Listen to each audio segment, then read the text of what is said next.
Hey everybody, it's me, Steve Saarinen, and I'm here to reveal my new title. It's Putterland. I've taken what I had done with Putter Island and improved it, and here we are. So we start out with our character creator. We can change various aspects of our character. All these things work. You can give us wrinkly old eyes, a different nose, more ladylike mouth.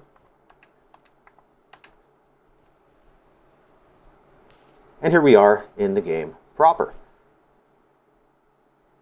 I'm supposed to talk to my grandma. That's the first objective, so here we are. Let's talk to her. I'm so happy that you've come to visit. It's been so long since I've had any company. You want to borrow the car? Not a problem, kiddo. Of course, you'll have to help me with some chores first.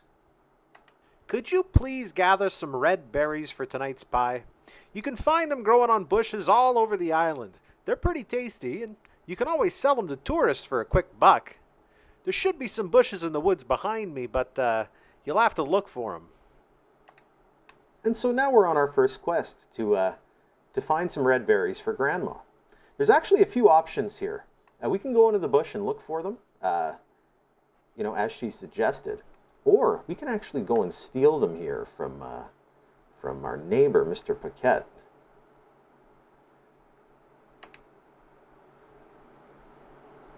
So now I have the berries. I can bring them back to Grandma. My quest log, or my objective up there in the top right corner, you can see actually shows that. And if I were to go into my quest log, it shows you the objectives that we've completed so far. You could also go into first person if we wanted. These look big and juicy. Wait a minute. Did you take these from Mr. Paquette's yard? And you didn't ask first? Well, I never. As promised, here are the car keys. Drive safe.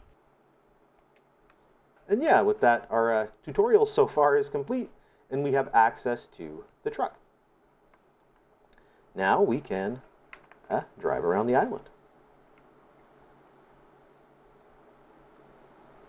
I am developing this in Unreal 5, and this is all using Lumen and Nanite for all the geometry and stuff and the lighting. And so the performance isn't necessarily the best. I'm not sure if this will run very well on older hardware. I might look at switching over to old traditional lighting techniques, and with these art assets, it should run pretty darn well. So I hear you asking, what's Putterland about? Well, it's just like Putter Island, which is the last game that I was working on. It's a delivery sim. You drive vehicles around, bringing cargo to various people around this island for, various purposes. Delivering things for businesses, picking berries in the bush and selling them at the store and that sort of thing. Making money to buy new vehicles and, new paint jobs for your current vehicle, that sort of thing. What's different from Putter Island is cargo is now, I don't know what you want to call it, virtualized. You don't just throw the box in the back of your bed anymore. We now have a grid-based inventory. And cargo items like this cardboard box here, you actually put into the inventory and place. So it takes physical space. Different vehicles will have different sized inventories, and different cargo items will take up different amounts of space. You can also sort of just quickly dump things into your inventory, and it'll throw them into the first available space.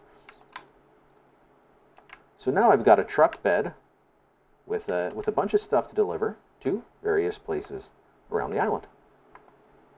We can bring this fruit basket to Alpha Street because it's right close. In my on-screen display, you can see that it does pop an icon on there for all of the active delivery points.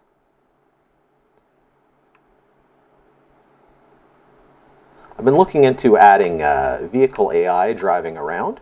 I know how to do it. I've done it in a rudimentary way in the past in Putter Island, so I'm going to be doing that shortly. That's quite a programming effort, but that'll make the world come to life.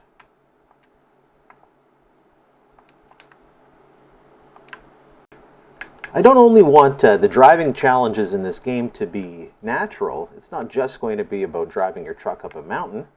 You also want to drive around town. So I've built this urban section, roughed it out so far, for some urban driving trials. Driving through tight alleyways, that sort of thing. This here will be a hotel on the left. Got this little thing that you can navigate. It's actually quite tough on a truck to get down to that lower level of the parking lot. There will be, dumpsters and parked cars and garbage cans and that sort of stuff in the alleyways as well, to make it a bit more interesting. Got this sort of park in the town square.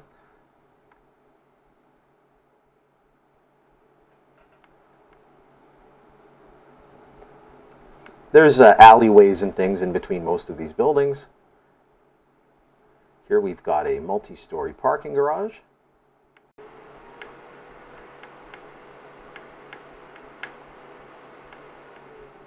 So yeah, you've got some interesting alleyways and things to navigate.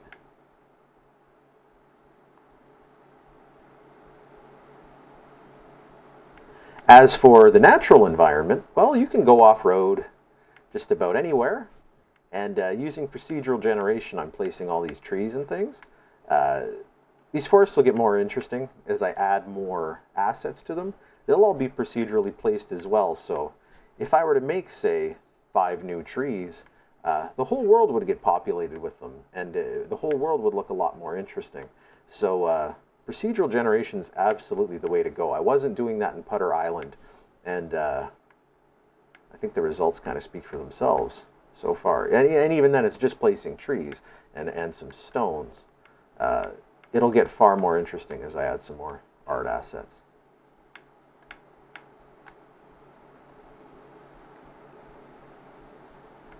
Right now, there is no damage modeling on the vehicles, and I don't really plan on adding it. However, when you do bang up your vehicle, what's going to happen is all of the cargo in the back is going to take a point of damage. So its condition will go down. And so that will be the penalty for banging up your vehicle.